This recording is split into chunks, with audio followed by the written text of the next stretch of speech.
We are at the movies with Matt and Ryan, continuing the YouTube videos. Sad news today. I mean, our next radio meeting's not till next Wednesday, so I don't know when we're gonna get a show. People don't give a shit about Yeah, this. they do. Let's They get, give a let's shit get to the about the movies. It's about the movies, Ryan. We're not at the announcements. I mean, that's pretty important, Matt. I don't care. That's why we started this. Bud. I'm doing this all for the fans. You know, right, whatever. They know. They know who's the host. Yeah, me. So today's review is Live by Night, the latest Ben Affleck joint. He directed, he wrote, and he starred it. It's based off a Dennis Lehane novel. He's a pretty good author. The book's pretty good. It's about Ryan doesn't read much. I do. I read. What do you read then? I read plenty of books.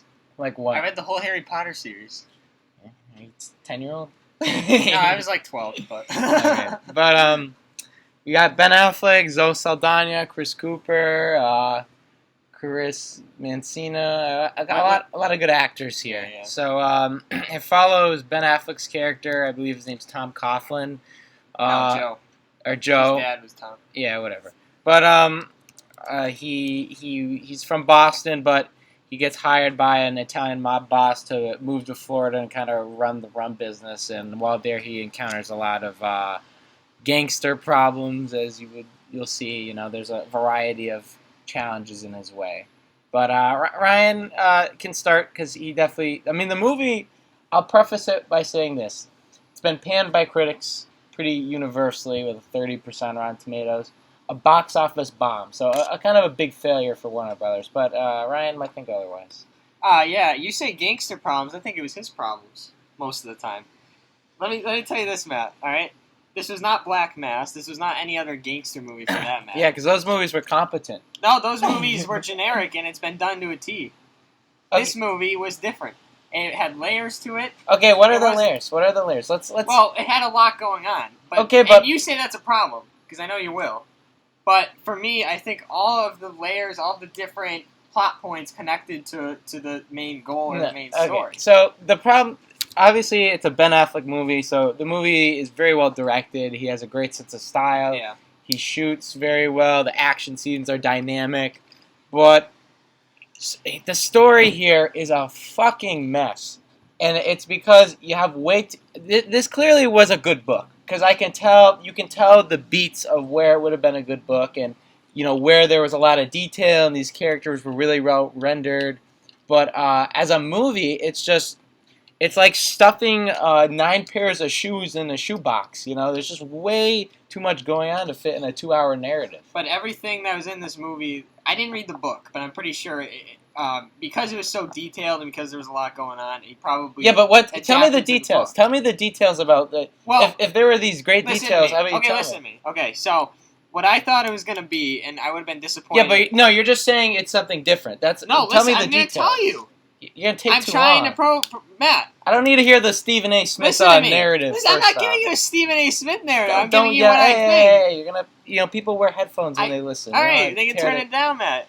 Can you let me talk? You gotta support the fans, Ryan. Listen, I thought it was gonna be a revenge thriller halfway through. Okay, but that's just your expectations. You gotta look at the movie for what it is. You can't just say, I expected this and it wasn't this, so I'm happy. I would have been disappointed. Okay. Yeah, but it wasn't that, Matt. It was a lot more. Yeah, but what more was it? Explain to the people. It wasn't just look at Black Mass. No, don't compare another movie. Just explain what this movie was. We don't need comparison. I don't want to spoil it too much. I'm afraid I'm going to spoil it. Well, put spoiler warning. Give me the details. Okay. I want to hear them. No, but listen. I want to hear these details because they didn't exist. Listen to me. Okay, so he goes out with this girl, or he loves this girl. They had no relationship. Zoe Saldana. He wants to marry the first girl. I'm not talking about Zoe Saldana's girl. Another wasted performance. Listen to me. He loved the girl, and she was already married to, I think, an Irish mobster. Albert White was his name. Which I thought, and then he found out about it. He friggin' destroyed Ben Affleck in a pretty brutal scene. And I thought it was going to be like a revenge, kind of like The Revenant, but in a more modern. But that relationship, neither characters felt like they were in love with each other. And the same with Ben Affleck, later in the movie has a relationship with Zoe Saldana. Their romance is not convincing in the slightest, and that's a thrust for how Ben Affleck's character evolves throughout the movie. I think he's mentioned many times in the movie. That's telling and not showing. you don't see scenes together where they're really intimate, and you can see There's why like they. two sex scenes. No, by intimate I mean talking, having communication, showing. Couples they have a connection together. You don't ever see their spark. It's just like, oh, they're two big actors. Yeah, they're gonna hook up. It just as a couple they weren't believable because they didn't. There was no spark there. There was no romantic thrust. They didn't have really great chemistry together, and Ben Affleck's okay in the movie. His character, for the most part, is just, I don't know, a blank slate. And I hated the narration of the movie. The narration was awful. What do you mean he's a blank slate? He's not that interesting of a character. What is his personality What traits? is his personality, Matt? Well, first of all, answer the question. He's an outlaw. That's not that's a job title. Listen to me. Shh. But that's a job his title. Personality, Matt. He wants to do the best for himself and his family. Whether it's his first wife, his second wife. That's what's the character trait? Loving, caring. Yeah, he's not loving and caring. Not many gangsters are like that. That's another thing. He wasn't considered a gangster, Matt. He was just considered someone. You're so wrong. How am I so wrong? Because he wasn't a gangster. He got caught up with the wrong people because he loved the girl.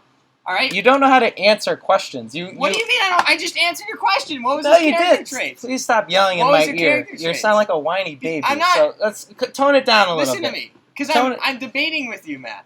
You sound like whiny babies to debate. Oh you gotta tone it down. Because you're not listening to what I'm saying. Because you're wrong. How am I wrong? Because the character himself, he was a blank slate for the themes the movie was trying to encompass. Now, I give Lehan credit for his novel does tackle the battle between trying to be good in a world full of evil. Evil constantly, or not evil, but evil forces constantly corrupting the good nature we try to attempt to have. And that's an interesting theme, and it's an interesting moral quandary, but it's just not well integrated into the film, because the problem with this movie is it's so scattershot. Every 20 minutes feels like a different segment of a movie. It almost feels like a mini-series that was just condensed and put into a movie, because you can almost feel the edit marks of, okay, here's the Ku Klux Klan subplot. Okay, here's the subplot with the Italian mob boss. Okay, here's the subplot with his dad and dealing with this Irish mob boss.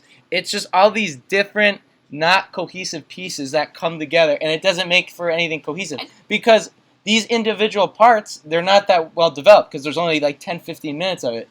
It feels like something, each of these little stretches feel like they could have been an hour and a half miniseries. I think they were just using the Ku Klux Klan scenes and stuff like that to get a feeling for what the setting was and what the time period. I know, but it's jarring. But okay, just because it has nothing. Interrupt me. You did that plenty of times in this with me, Matt. I'm just saying, just because it has nothing to do with the main plot. No, it's jarring because there is no main plot, because it jumps around. There's a new main plot every 20 minutes. There's a new goal. The movie doesn't have a goal from start to the bottom. There's no constant storyline. It's just him dealing with things, and it feels like this 20 minutes was way different from this 20 minutes. It just isn't cohesive at all and isn't connected through anything. And I think that's a giant flaw in the storytelling. And I also think these characters aren't that interesting. They're not that well developed. I think he has goals. The best performance here is by Chris Messina as his loyal friend, who he's completely unrecognizable if you know how he looks like in real life. And he gives a great, charismatic performance. And I give Ben Affleck a lot of credit for really nailing the 20s, 30s setting, the kind of mood, It really works. But since the story is such a meandering mess, the movie really meanders. It's, I think, an hour and 10 minutes, hour 15. No, 2 hour and 10, 2 hour 15. But it feels so long, and I honestly was getting to the point where I'm like, I just want this to end, because it feels directionless, the story. And it's rare to see a Ben Affleck movie where it's not, The Town and Argo and Gone Baby Gone are these very tightly woven movies that have very defined narratives and follow them through with powerful direction. It really makes the story come home. Affleck does a good job with the style, but it's just the narrative is a fucking mess. Like I said, it's not cohesive. And if you want a movie that has depth, that has characters that you can care about and have personality and have storylines that are well developed, this isn't your movie. If you want to just see gangsters shoot each other, maybe it is. But no. Okay, you say it was different segments, Matt. they all connected because Affleck the whole movie had basically two goals: to make money and to kill this guy that. So you said it wasn't a revenge movie, but then it is a revenge movie. No, but it's not just that, Matt. There was other things like. But he wants to take care of himself at the same time. Please don't yell. It's like life because you can't. I'm trying to. I didn't interrupt me, but you can't yell, Ryan. You interrupted me. Ryan, you can't yell. It gets it gets too loud in the thing. It's gonna break people's ears. All right, then don't interrupt me, so I can talk. Well, I'm gonna keep forgetting what I'm gonna say because you keep interrupting me. Okay, you can talk. Jesus Christ! All right, I forgot. Can you not? All right. Are you guys gonna edit that? No, I'm not. No. Ryan, fuck it, we'll do it live. Yeah, Trent's in the room with us. All right. Yeah. Okay. So. Not only, unlike other gangster movies, Matt, he cared about like having a family. He cared about having a stable life. And that's not really that deep, though. That's not something that's, it isn't interesting. I don't think the family himself. You don't see why he cares about the family because, in the first place, he never had a good or interesting relationship with Zoe Saldana. What is there? Why does he love her? I think it was just. Why does he love her?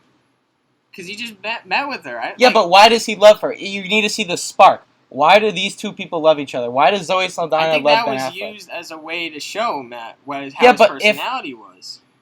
It was but if there's no love there, then it's not interesting. Why does he love her? You need to have before people get married. There's an understanding of why they love each other and why they're together. You have no understanding why. Been a whole other story, man. But they try to have the romantic subplot, and that ends up being the thrust of how Ben Affleck's character acts the whole second act, or the third act. But why does you don't see a connection between those two? What about Ben Affleck does Zoe Saldana love? What about Zoe Saldana does Ben Affleck love? She's just some pretty girl.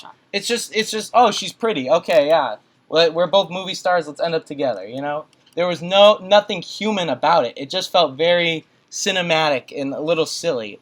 And I think that contradicts a lot of the time the more brutal, realistic themes the movie has. I think that was used to show his personality. And second of all, how does it show I think he regretted a lot of the things he did, Matt, which is unlike some of the other You didn't answer my question. What about Zoe Saldana and Ben Affleck? What is their spark?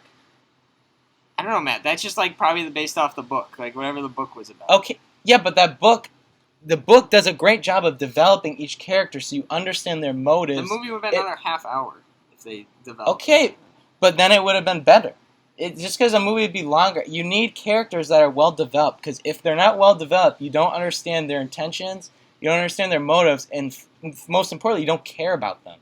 Because if I don't know who someone is, I'm not going to care about them. Even though we're in love. It's just like the movie tells you things. It doesn't show you through showing their dynamic together on screen. It doesn't, show you Ben Affleck changing. He just kind of says it in narration. It's a movie. It's a movie that using telling, not showing. I think he did care about the first one, and I think they did show it. I don't want to spoil it, but at the end, I thought the first one wasn't bad. It was sudden though. It was very sudden. They're just like, and now I'm in love with this. Everything happened so suddenly because the movie's trying to compact so much of this novel into a film. It's too much. They had to edit it, and Ben Affleck, I think, he was too ambitious. It was too much to put in a movie. That's a good thing. And as the 30 or 70% of critics agree, it's just too much. And I think a lot of audiences will agree too, because the movie, the pacing is also so weird because it just stops. It flatlines. You can feel the moment where it's like, okay, next episode. Okay, next episode. I could literally edit the parts where I'm like, this is an episode, this is an episode, this is an episode. It has 5 different little episodes, Maybe they'll make a series. Who knows? And that'd be better. It really would. I think it'd be more fitting of this material. I think he had more than one goal, but I think they all connected to each other, and that's why I like it. Yeah, but there's no depth Everything to it. came back at the end. There's no depth. And it's a movie that's trying to say something. It's a movie that's trying to have impact.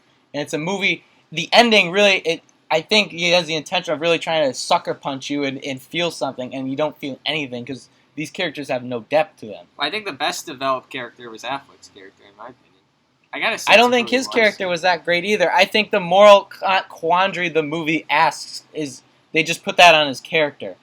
But as a person, I don't really... He's a rebelling against the system. That's his one thing. He used to be a soldier, and now he's rebelling against the system. but then he has this. But he wants to have a stable life too. I don't know, but he doesn't you don't want to kill or anything. Like he doesn't want to. His rules are so they don't have any consistency. There's no consistency to the way he acts and thinks. It's just like one scene he'll do this, one scene he'll do that. Like one scene he'll have someone brutally murdered, and then the next scene he'll be like, "I love my family. I gotta stop." And then he's doing bad stuff, and then he's doing good. It's just like the character is just a wave of just different stuff that is never consistent. Like. There's no consistent like building. It was just like, oh, and now this is the case. Like the movie doesn't build characters at all. It's just like a person is like this, and then flash forward, like Chris Cooper's character who plays a police sergeant. He's this way the whole movie, and then flash forward to the ending. Now he's this way. We don't see. No, we know why this way. You know why, but you don't see it. But you don't need to spell it out, man. Like I said with our Fences review, cinema is an art form of showing, not telling. It's an art form where you cinematically show people, and when you show people, it's more effective. You get an understanding, and it doesn't have to be the most grandiose thing ever. Just a simple scene to show us the translation makes it more effective because we see it personally, and we get a better understanding of why things are different. I think it was because they need to spell it out. They showed a really dumb. There's a very contrived scene, and then it just has his character's conclusion. It just felt so lazy. It's like, oh yeah, this character exists. Let's bring him back into the movie. Like, it's just too much going on. And it's a shame because the cast is really good. Ben Affleck's a great director. And he's clearly just was overmatched as a writer here. I think the problem is he was overextending himself this year. From going from Batman to making the solo Batman movie to being a producer on Justice League. It clearly felt like the script didn't have the time. He didn't spend the time that he did on his other efforts. He didn't on write the Argo. script. Yes, he did write the script. I thought you said he didn't. He did. I can show you right now. Okay. Ben Affleck, based on a novel by Dennis Lehan. I think a lot of these people, I think even Denzel, like, when they direct and you're an actor as well, you want it to be, like, all about you, I feel like. I don't think that's the case with Ben Affleck. I mean, Gone Baby Gone and Argo, those movies really are more about or not Gone Baby Gone, The Town and Argo. I think the standouts are more the side characters than Ben Affleck. Ben Affleck is just kind of he's the main actor in the movie, but he's not, like, the focal point. The Argo was a great movie, and same with The Town because they were so tightly woven, and you have interesting side characters with well-developed dilemmas. Every main character in The Town felt interesting because they felt like real human beings. Every character in this movie felt like movie stars because it's just like things just happen because they're movie stars. Like Zoe Saldana and Ben Affleck end up together because they're movie stars. It's not because they had an interesting relationship.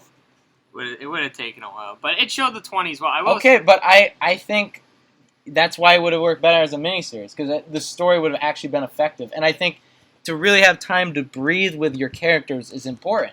I think this movie just had too much story and not enough character because it's whatever subplot it was on screen. It doesn't matter as much as the characters that are involved in it. The characters are what needs to be well developed. Not let's introduce all these different story things. At the end of the day, it just becomes nothing if the characters in those stories aren't that interesting.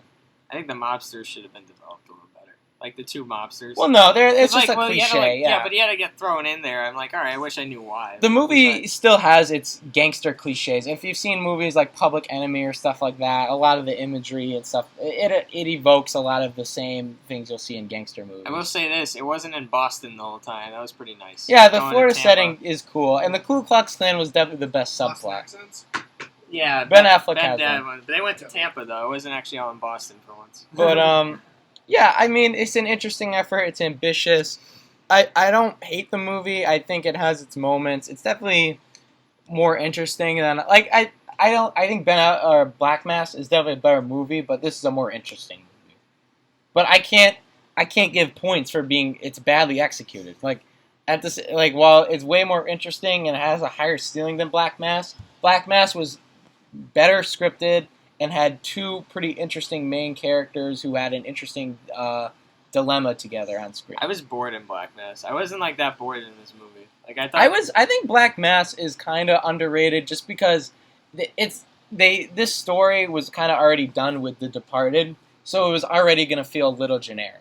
Yeah. But I like the dynamic between Johnny Depp's character. I think Johnny Depp gave a phenomenal Yeah, he performance. was good. in I that agree. movie. I agree. And Joel Edgerton, their childhood friends. I've and always liked that. their relationship together, I thought was actually really interesting, and I think that's the thing that makes the movie interesting. I mean, the style of filmmaking and a lot of what happens plot wise is generic, but like I said, it's because the Whitey Bulger character was kind of aped in The Departed. Martin Scorsese did say that was his inspiration with the Jack Nicholson character.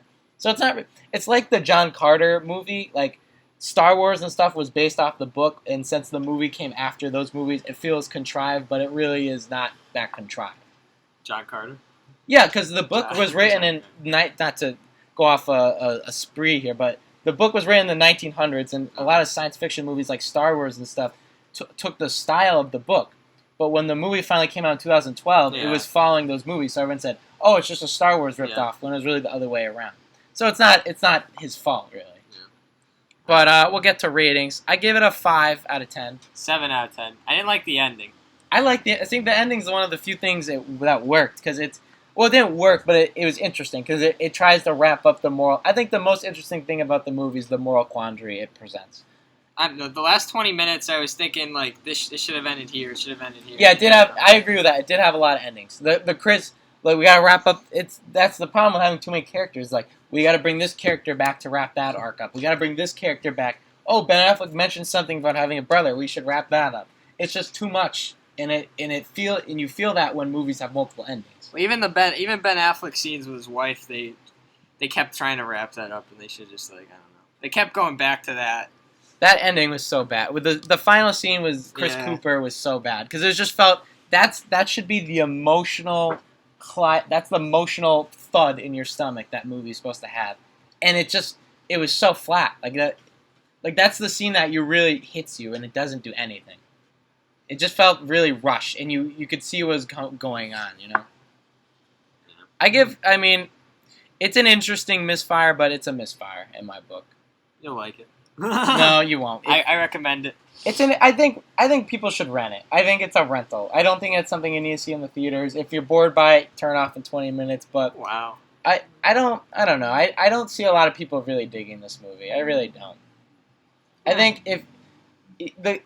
its problem is its pacing is so slow because the characters aren't that interesting. These characters don't come to life, and it's because the story's a flat out mess. So that is our review for Live by Night. Hope you liked it. Comment, subscribe, enjoy, and enjoy your day, guys. See you guys.